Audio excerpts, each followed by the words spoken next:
देवतारा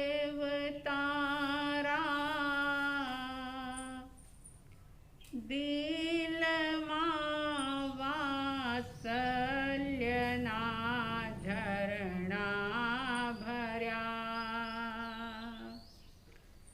हे नाथ तारा नयनमा करुणा तणा अमृत भर्या। वीतराग तारी मीठी मीठी वाणी मा जादू भर्या। तेथी ज तारा चरण मा बालक बनी आवी चढ़्या। जेना गुणोना सिंधु ना बे बिंदु पण जाणू नहीं। पण एक श्रद्धा दिल मही के नाथ सम कोई छे नहीं। जेना सहारे क्रोड़ोतरिया मुक्ति मुझ निश्चय सही। एवा प्रभु अरिहंत ने पंचांग भावे हूँ नमो। एवा प्रभु भगवंत ने पंचांग भावे हूँ नमो।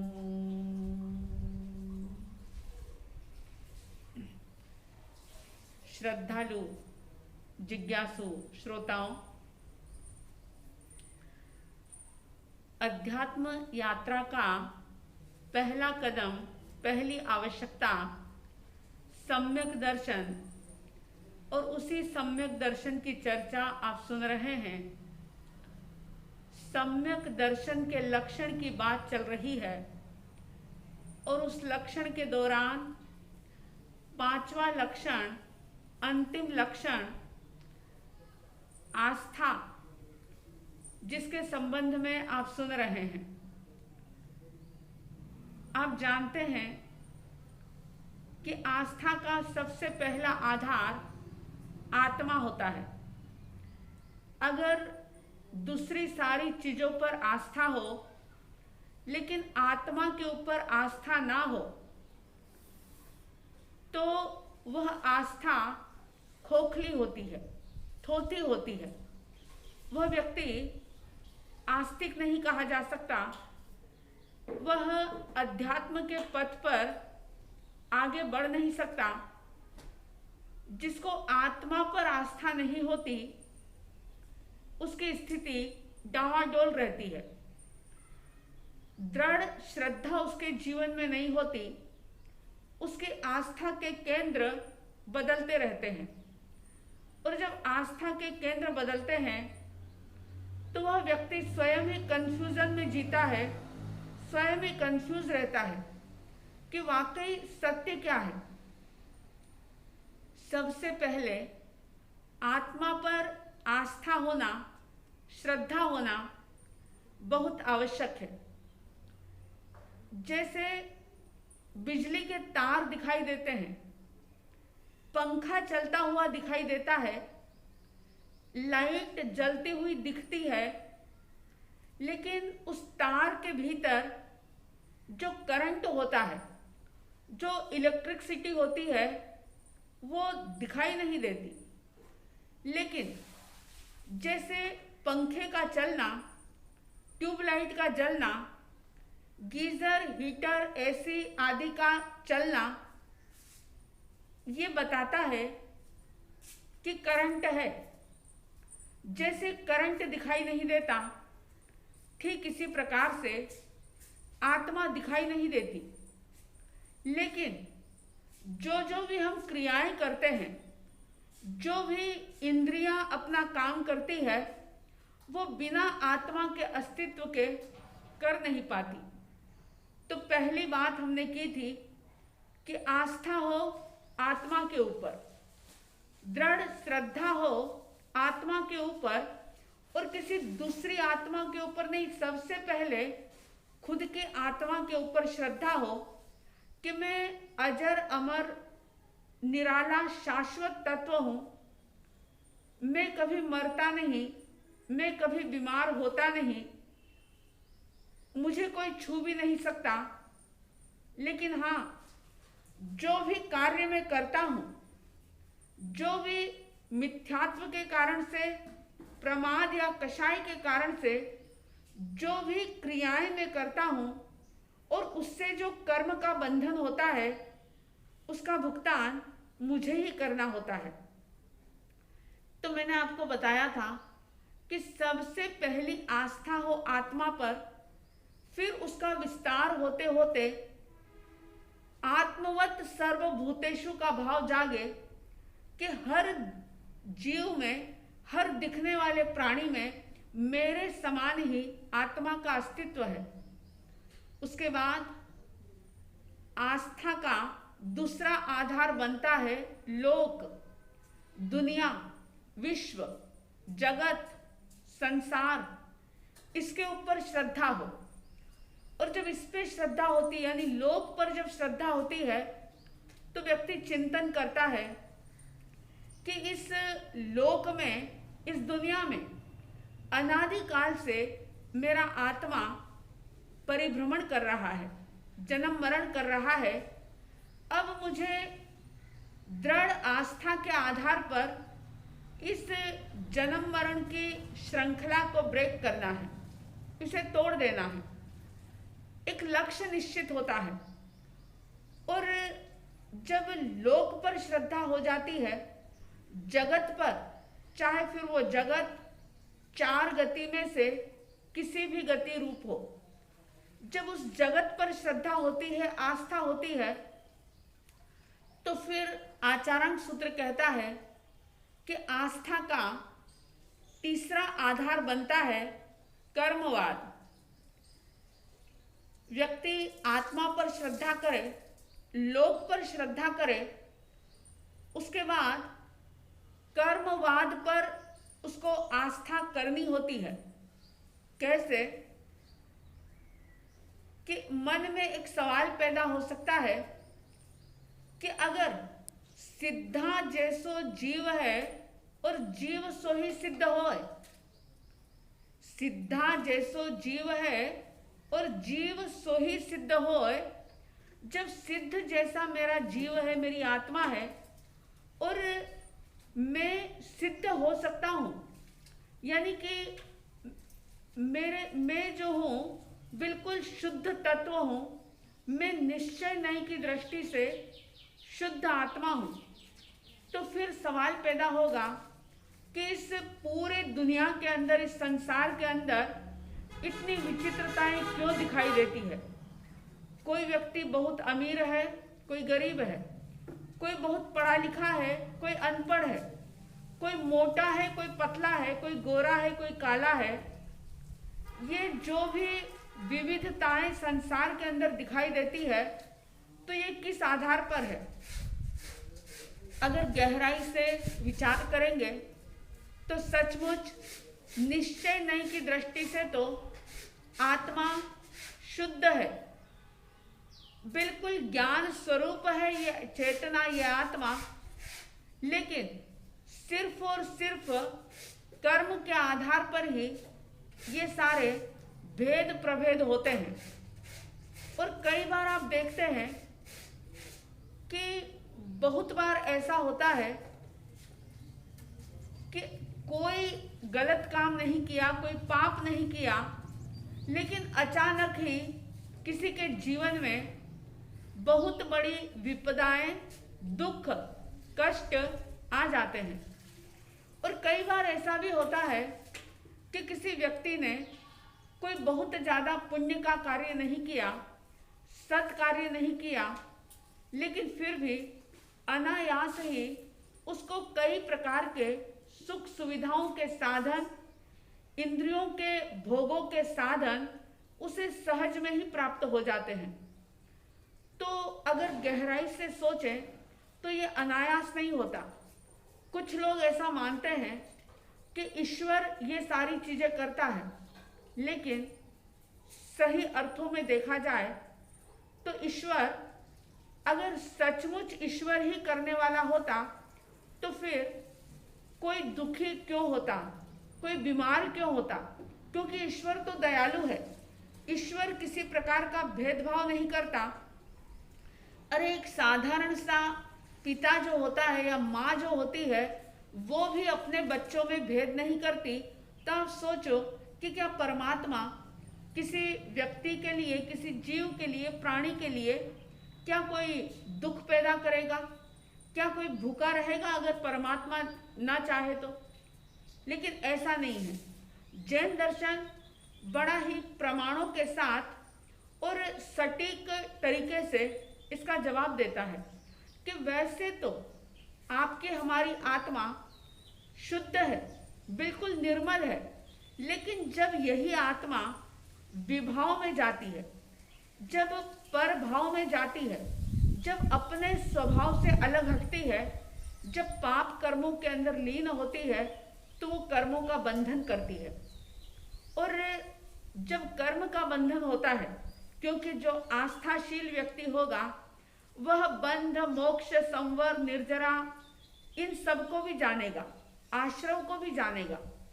और जब वह कर्मवाद के सिद्धांत पर विचार करेगा कि वास्तव में जो कुछ भी होता है सिर्फ और सिर्फ अपने ही कर्मों का परिणाम होता है, कोई किसी का अच्छा बुरा नहीं करता। व्यक्ति जैसा कर्म करता है, जैसे उसने काम किए होते हैं, कर्म कमाए होते हैं, उसी के अनुसार उसका फल चाहे इस जन्म में, चाहे अगले जन्म में, चाहे जन्मों जन्म के बाद उसे निश्चित रूप से प्राप्त होता है। अब दुनिया की बात तो क्या करें, आपने कई बार ये भी देखा होगा कि एक ही माँ ने एक साथ युगल बच्चों को जन्म दिया, ट्विंस पैदा हुए, और वे दोनों एक साथ जन्मे हैं, लेकिन फिर भी दोनों की रुचि बिल्कुल अलग है, दोनों के संस्कार बिल्कुल अलग हैं, दोनों का रंग रूप बिल्कुल अलग है, दोनों की हॉबी बिल्कुल अलग है। एक बिल्कुल मंद बुद्धि है तो एक बहुत ज़्यादा मेधावी है, एक बिल्कुल ही अज्ञानी है तो दूसरा इशारों में समझने वाला है। ये सारी चीज़ें दर्शाती है कि आत्मा के साथ जब कर्म का संयोग हो जाता है, यानी आश्रव हो जाता है, बंध हो जाता है, तो फिर इन सारी चीज़ों का चिंतन करते हुए हम उस बंध से मुक्त भी हो सकते हैं। हम साधना के द्वारा जो ये कर्म का संयोग हुआ है उससे हम मुक्त भी हो सकते हैं, यानी मोक्ष भी पाया जा सकता है। और अगर बहुत गहराई से आप देखो तो इतिहास देखें या जैन शास्त्रों को उठा करके देखें तो आपने सुना है कि भगवान महावीर स्वामी जो परम वीतरागी थे, परम करुणा से भरपूर थे, ऐसे भगवान के कानों में अनायास ही एक ग्वाला आता है और किले ठोक करके चला जाता है।